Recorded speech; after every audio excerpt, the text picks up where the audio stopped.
of workers still that are in Lower Manhattan, and that with office space that's full, but you also have a neighborhood now that has 55,000 plus residents who live in it. You have people coming to visit from all over the world. I think last year it was over 15 million people visited Lower Manhattan, which is an exponential growth. Second highest tourist traffic and I hate to behind Times take Square. that lead in. A lot of them are going there to see what Larry Silverstein is building. How many years have you been downtown? Many. Many. Okay, but you're the man who said to me a couple of months ago that this is the worst capital, this location ever. That's correct. So what are you seeing? I mean, Seven World has become a great success. You know, you're working on the Freedom Tower, the other properties. What do you see happening today? We have never experienced what we're experiencing today from the standpoint of capital markets. It's extraordinary. And hopefully we'll never see this again. I think what clearly needs happening is confidence has to be restored. And once you get that confidence restored, I think the world will begin to change. It become much, much more stable. And people have a much better feeling psychologically and in reality. What we're going through is clearly a diminution in need for office space. There will be significant layoffs, particularly in the financial district. Financial services climate is being affected. So what's going to happen? We're going to lose 20,000, maybe 30,000 jobs, maybe even 40,000 jobs. I mean, as I said to you before, Larry, Clarion says we're going to lose 180,000 jobs. The question is where? I mean, if it's in around New the York country City. or just New York City. New York City, Clarion said by 2010, 180,000 jobs. Well, it could be, when you stop to think about it, if you lose 180,000 jobs, I don't know what I haven't seen that number, so I can't comment on the accuracy of it. If you lose 30 or 40,000 financial sector jobs, financial services jobs, that has a ripple effect, and usually a 2 or 3 to 1 basis. So it could become a much larger number. But in terms of the space that we deal with on a daily basis, and the space that we will be dealing with as we rebuild the Trade Center, if you have 30 or 40,000 people at 200 square feet per person, right, which is standard. So what are you talking about? 8 million square feet? 9 million square feet? 10 million square feet? That may become available on a sublease basis. If you look at the total stock in New York, we've got 400 million square feet in total of office space, right? If you look at another 10 million square feet coming online, the percentage is what is it, 1/4%? I mean, it's not material in any way. But I'd like anyone to chime in. You know, as I said before the show, AIG and Merrill Lynch occupy 6.5 million square feet of Lower Manhattan. How much space is in Lower Manhattan today? About 98 million feet, plus or minus. But they still represent that 6% of Lower Manhattan. But you're saying they're going to be. No, I'm not saying that. I'm saying that. Let's look at it this way: AIG and Merrill Lynch occupy this amount. Goldman Sachs is going to move from their other buildings into their new building. Are you assuming that Merrill Lynch is going to vacate? No, I'm not assuming anything. That's the point. All I'm trying to say is that I believe part of that, with the consolidation of Bank of America, they'll move some of it. I mean, part of the space. AIG, who knows? I hope AIG is in fine shape, but I don't know. You're right. First of all, 100,000, 120,000 jobs lost. It's devastating to New York, period. It's terrible for the individuals, and it's terrible for the collective. I don't want to diminish that at all. It's a terrible thing. But if we look at 3 major downturns in New York City, the 70s, 89 to 91, and just the year 2001. Larry and I were too young. We didn't know about the 70s. But in the 70s, we lost 768,000 jobs and on the verge of bankruptcy. 89 to 91, we lost 350,000 jobs. And in a 9-month compressed period from March 01 to December 01, we lost 250,000 jobs. 9.8% of the entire United States job market was lost here. Plus, we were physically attacked, right? In perspective, 100,000, 120,000 jobs for a deep recession post-World War II is the least amount of jobs of any of these 3 post-World War II recessions that we have. And when we went into this, okay, we went into this lower in our unemployment than the other 3 periods of time.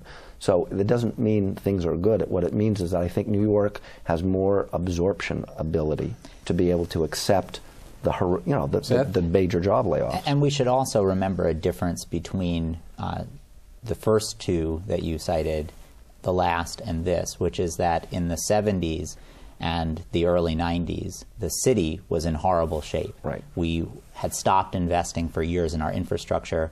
Crime was running rampant. People were leaving the city. What you have now is, thankfully, I believe, a mayor who has continued to invest in the city, has continued to make this a place that people want to be. And that has led the talent to come here. And as long as the talent here is here, eventually the jobs and the businesses will return. And one thing that the mayor has said very clearly is that he is not going to allow, through this downturn, us to slip into the same bad habits that we slipped into earlier. And one of the reasons why I think the recovery in 2001 was as rapid as it was because we were in a very different place as a city than we had been in some of these earlier situations. Exactly. That downturn, we came back, frankly, within 4 or 5 months into 2002, the market started to shift back already. It was a pause more than a massive downturn at that time. I was reminded, some of you remember David Goldstick, a voice from the past, but he was a very smart man. And I remember one was somewhat downturn or whatever, and he was talking to, I think, a group of prospective co-op buyers. And he talked about the natural attributes of the city. Its proximity, for instance, to 200 miles of the best beaches in the world. Its proximity to some of the most beautiful countryside in the world. Its incredible art and cultural infrastructure and resources. We know that over the last decade, all of those attributes have attracted the world here. And many people, rich people as well as less rich people, but we've all seen the fantastic sums of money that people will pay for large apartments to live here. We haven't lost that. That attraction is still here. And yes, we're going to go through a difficult period, and yes, we're going to have an economic cycle. But the fundamentals of what makes New York work and what makes it so attractive have not been lost. And people will continue to want to be here and will recover from whatever the interim cycle is. Larry? And Francis, your point is right on target, because if you just see what we're facing today, it's major, it's very significant. Dislocation, a huge amount, and will affect people's lives in a very definitive way. But I bring you back to the experience we had in 1990 as opposed to today, because in 1990 we sat with about 65 million square feet of brand new see-through office buildings, totally unoccupied. And at that time, the motto was, stay alive to 95, because the thought was if you made it to 95, you'd survive. And the fact of the matter is, we made it to 95 and survived quite well. And so among the things we are witnessing today, you talk about fundamentals, Seth, by golly, New York, Lower Manhattan, has 13 mass transit lines feeding it. You have buses, you have ferries, you have mass transit that is superb. You also have a residential community, which never existed before, but you got 55,000 families living down there today. It's growing at the fastest rate of any community in this city, and your point, Kent, with respect to the wealth in this community is unprecedented. So you look around, you realize, add all to all of this the fact that we're going to be spending about $20 billion in rebuilding the Trade Center. And it's happening and will continue to happen. The advent of that kind of investment in this 16-acre area in Lower Manhattan has got to have a powerful effect on everything down there. I'm not disagreeing. I just want to bring up, Francis brought up, people spending money on things, and I know that the three of you are planning in different phases of major hotels. Four Seasons, a unnamed 5-star, 2 5-star hotels or 5.5-star hotels. Right now, my question is, and I do believe that New York City, and I did this on 1010 Wins, I believe that the 5-star hotels are needed throughout the city because we don't have that much. And foreigners are still coming here, even though the Irish are not doing as much. What about all of the other budget hotels which are planned for downtown Manhattan? Do you see these things happening? If you want to talk about a 1 year to 2 year cycle,